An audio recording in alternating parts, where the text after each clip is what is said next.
Shalom saudara, haleluya. Selamat datang ke siri renungan ringkas dari Injil Yohanes yang berbentuk soalan dan jawaban. Kiranya kasih karunia dan damai sejahtera melimpahi Anda oleh pengenalan akan Allah dan akan Yesus Tuhan kita. Kita akan lihat Yohanes bab yang kelima. Dua ayat yaitu 39 dan 40 dengan tajuknya bagaimana firman Tuhan dapat mengubah hidup. Mari kita baca ayat yang ke-39. Kamu menyelidiki kitab-kitab suci sebab kamu menyangka bahwa olehnya kamu mempunyai hidup yang kekal. Tetapi walaupun kitab-kitab suci itu memberi kesaksian tentang aku, namun kamu tidak mau datang kepadaku untuk memperoleh hidup itu. Demikianlah firman Tuhan. Petikan yang sebelum ini telah memberitahu tentang 4 kesaksian yang membuktikan keilahian Yesus. Perbahasan ini timbul kerana orang-orang Yahudi mendakwa Yesus menyamakan dirinya dengan Allah Bapa dan dengan itu menghujat Allah, kata mereka. Dan dengan itu menurut ayat 18 ini mereka mau menangkap dan mau membunuh Yesus. Walaupun Yesus mempunyai kesaksian-kesaksian yang mencukupi dan mengkagumkan untuk mengesahkan keilahiannya. Namun, orang-orang agama Yahudi tidak menerimanya. Mereka memiliki kitab-kitab suci dan telah menyelidikinya. Mereka telah melihat pekerjaan-pekerjaan Yesus dan mereka telah mendengar pengajaran Yesus, tetapi mereka tidak percaya kepadanya. Ya, soalan edisi ini satu soalan. Kenapakah mereka menyelidiki kitab-kitab suci dan tidak mendapat hidup kekal? Bagaimanakah pelajaran ini dapat menolong kita dalam cara kita membaca Alkitab setiap hari? Nah, kita baca ayat 39 sekali lagi ya. Kamu menyelidiki kitab-kitab suci sebab kamu menyangka bahwa olehnya kamu mempunyai hidup yang kekal, tetapi walaupun kitab-kitab suci itu memberi kesaksian tentang aku. Nah, ayat 39 ini mengatakan kitab-kitab suci memberi kesaksian tentang Yesus. Ayat 46 mengatakan hal yang sama, yaitu kitab-kitab suci menulis tentang Yesus. Sebab jikalau kamu percaya kepada Musa, tentu kamu akan percaya juga kepadaku. Sebab ia telah menulis tentang aku. Musa menulis tentang Yesus. Dan kitab-kitab suci yang dimaksudkan di sini adalah perjanjian lama.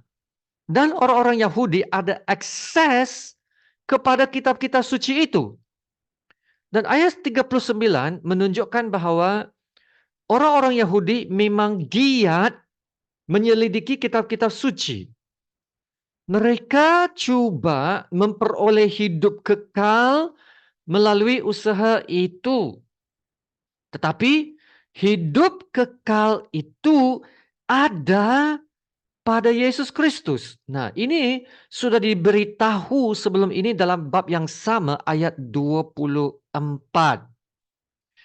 Masalahnya mereka tidak mau percaya kepada Yesus dan karena itu menurut ayat 40 yang sebelum ini mereka tidak akan memperoleh hidup itu. Mereka menolak anugerah keselamatan kepada hidup yang kekal. Ya saudara, pada hari-hari terakhir ada ramai orang yang akan membaca Alkitab. Mereka mengkaji Alkitab untuk mendapat pengetahuan. Saya tahu ada tokoh-tokoh agama yang memang giat menyelidiki kitab suci kita. Ya, mereka mau belajar tentang keagamaan Kristen. Ya, mereka ada pengetahuan tentang Alkitab kita. Tetapi mereka tidak semestinya menerima atau mengakui Yesus sebagai Tuhan dan penyelamat. Nah, Paulus mengingatkan kita tentang hal ini dalam 2 Timotius 3 ayat 7. Walaupun selalu ingin diajar, namun tidak pernah dapat mengenal kebenaran. Nah, Paulus mengatakan ada orang Kristen yang seperti orang-orang Yahudi juga. Mereka akan membaca Alkitab. Mereka tahu firman Tuhan. Nah, boleh jadi mereka menghadiri kelas pembelajaran Alkitab. Mereka pergi konferensi demi konferensi. Mereka ikut KKR. Tapi hidup mereka tidak berubah juga. Sebab mereka hanya ikut aktiviti atau terpesona dengan suatu suasana kerohanian dan mereka mengejar kerohanian itu. Ya, seperti orang-orang Farisi yang highly spiritual, ya, yang sangat spiritual, highly spiritual, tetapi mereka tidak memusatkan hidup mereka pada firman Tuhan. Mereka hanya mencari tanda-tanda, mengejar tanda-tanda. Tetapi yang Tuhan kehendaki adalah carilah tanda-tandaku yang telah dinyatakan dalam firman Tuhan, yaitu Alkitab. Ya saudara, apabila kita membaca Alkitab, kita bukannya membaca untuk mendapat pengetahuan saja, atau sekadar menjadikannya suatu kewajiban ibadah dan berkata, ya saya sudah baca Alkitab, saya sudah buat saat teduh.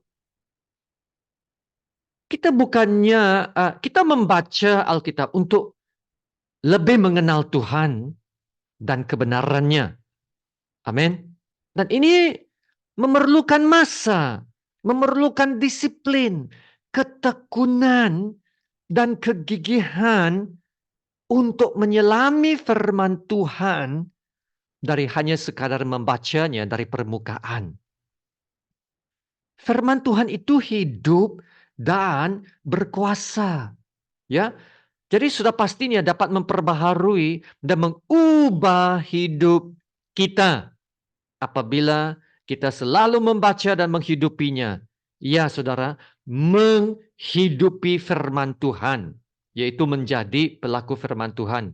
Dan inilah juga satu tanda bahwa kita benar-benar adalah pengikut Yesus apabila kita hidup melakukan firman Tuhan. Yesus mengatakan dalam Yohanes 8 ayat 31 dan 32 ini. Jikalau kamu tetap dalam firman-Ku, kamu benar-benar adalah murid-Ku. Dan kamu akan mengetahui kebenaran. Dan kebenaran itu akan memerdekakan kamu. Bagaimana mengetahui kebenaran yang akan memerdekakan kamu? Yaitu perkataan ini. Tetap dalam firman-Ku. Nah, perkataan tetap dalam firman-Ku ini membawa maksud yang sama dengan tinggal dalam firman-Ku. Nah, itulah terjemahannya dalam bahasa Inggris ya. If you abide in my word. Abide, yaitu Anda tinggal dalam firman Tuhan. Yaitu firman Tuhan menjadi sebahagian dari hidup Anda, ya, sehingga Anda diubah oleh firman kebenaran Tuhan. Anda melakukan firman Tuhan itu dan pembaharuan itu terjadi. Nah, inilah yang saya katakan sebagai the word encounter. The word encounter. Ya, saudara, saya perhatikan orang-orang Kristen lebih suka power encounter, yaitu kuasa Tuhan bekerja. Jadi doa kita selalunya akan minta power encounter. Tuhan, bekerjalah. Tuhan, bekerjalah. Nah, begitulah doa. Ya, saya percaya ya, Tuhan pasti akan bekerja. Malah Tuhan tak akan berhenti bekerja. Alkitab mengatakan Tuhan penjaga kita tak pernah lelap atau lelah. Tuhan pasti bekerja menurut kehendaknya dan mengikut waktu dan rencananya. Ya, power encounter penting. Tapi jangan abaikan ya, word encounter. Word encounter, mengalami firman Tuhan itu juga penting. Yaitu mengenal firman Tuhan, menghidupi firman Tuhan, bertumbuh dalam kebenaran firman Tuhan, dan melakukannya. Saudara perhatikan, Paulus mengatakan ini dalam 2 Timotius 3 ayat 16. Segala tulisan yang diilhamkan Allah memang bermanfaat untuk mengajar, untuk menyatakan kesalahan, untuk memperbaiki kelakuan, dan untuk mendidik orang dalam kebenaran. Haleluya. Ya, word encounter akan memperbaharui hidup kita, meneguhkan iman kita. Dan dengan itu akan membawa kita menjadi lebih matang dalam iman kita. Kita tidak mau menjadi sama. Kita tidak mau menjadi biasa-biasa saja. Kita mau bertumbuh. Kita mau menjadi dewasa. Amin. Nah, saudara, saya sendiri dapat bersaksi bahwa firman Tuhan benar-benar mengubah hidup saya. Ya, firman Tuhan benar-benar mengubah hidup saya. Saya tahu. Saya tahu sebab saya tahu hidup saya yang lama itu dan hidup saya yang telah lahir baru sekarang. Berbeza sama sekali kalau berbanding dengan hidup yang lama saya. Dan sekarang saya benar-benar berubah hanya karena firman Tuhan. Dan karena saya telah mengalami kuasa dan kebaikan firman Tuhan, saya mau mengongsikan kebenaran firman Tuhan. Dan saya percaya pengalaman ini bukan saja dialami oleh saya sendiri, tetapi dialami oleh ramai orang-orang percaya dan hamba-hamba Tuhan. Amin. Nah, hidup kita diubah oleh firman Tuhan. Dan ini membuktikan firman Tuhan itu adalah hidup dan berkuasa. Karena ia dapat membawa perubahan. Haleluya. Saudara, apabila kita mengalami word encounter, kita akan mengalami power encounter juga. Ya, jadi saudara, jangan kita hanya hidup bergantung kepada power encounter saja. Itu yang dicari oleh orang-orang Yahudi. Mereka minta tanda-tanda dari Tuhan Yesus. Tetapi mereka tidak mau percaya kebenaran-kebenaran tentang Tuhan Yesus. Tuhan tak mau kita memiliki iman yang buta. Iman harus berdasarkan kebenaran-kebenaran firman Tuhan. Yaitu kita terus beriman dan berpegang kepada janji-janji Tuhan.